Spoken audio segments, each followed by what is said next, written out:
તો બનાસકાંઠા જિલ્લાના લાખણી તાલુકામાં આવેલા આગથડા અને ધૂણસોલ ધાનેરા માર્ગ ઉપર હાથ ધરાયેલી રોડ કામગીરીને લઈને વિવાદ સામે આવ્યો છે।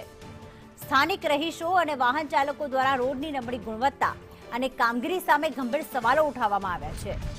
માત્ર 4 દિવસ પહેલા તૈયાર કરાયેલા નવા રોડ પર તંત્ર કે કોન્ટ્રાક્ટર દ્વારા ફરી ડામરનો છંટકાવ કરવામાં આવતા વાહન ચાલકો ભારે હાલાકી ભોગવી રહ્યા છે।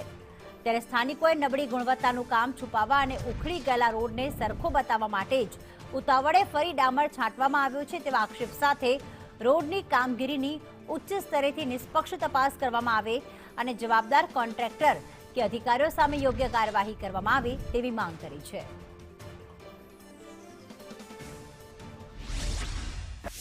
રોડનું કામ ચાલુ હતું એની અંદર અત્યારે હમણાં 2 દિવસ પહેલા અને અત્યારે બી કામ ચાલુ છે। ડામરનો ઉપર પાથરવામાં આવે છે, નકરું ડામર છે। તે આ જોતા બધું એવું લાગે છે કે શું પાછળથી આ ડામર કોઈ રોડ ઉપર આપણે જોયો નથી અને આ જોતા એવું લાગે કે શું ભ્રષ્ટાચાર કદાચ કોઈ થયો હોય, છુપાવવા માટેનું આ બધું ઉપર બ્લેક કરવામાં આવે છે કે શું છે। અને ડામર પણ એવી રીતે પાથર્યું છે કે કોઈ બાઇક આવે, ગાડી આવે, એની બ્રેક કામ કરતી જ નથી। ડામર એટલો ઉડીને સાધનો બી ખરાબ થયા છે ને લગભગ 8 થી 10 બાઇકો એ સ્લીપ ખાધી છે, એમાં 2-3 તો ફ્રેક્ચર થઈ ગયા છે। અમે એ લોકોને ઊભા કરીને હોસ્પિટલમાં ભરતી કર્યા છે।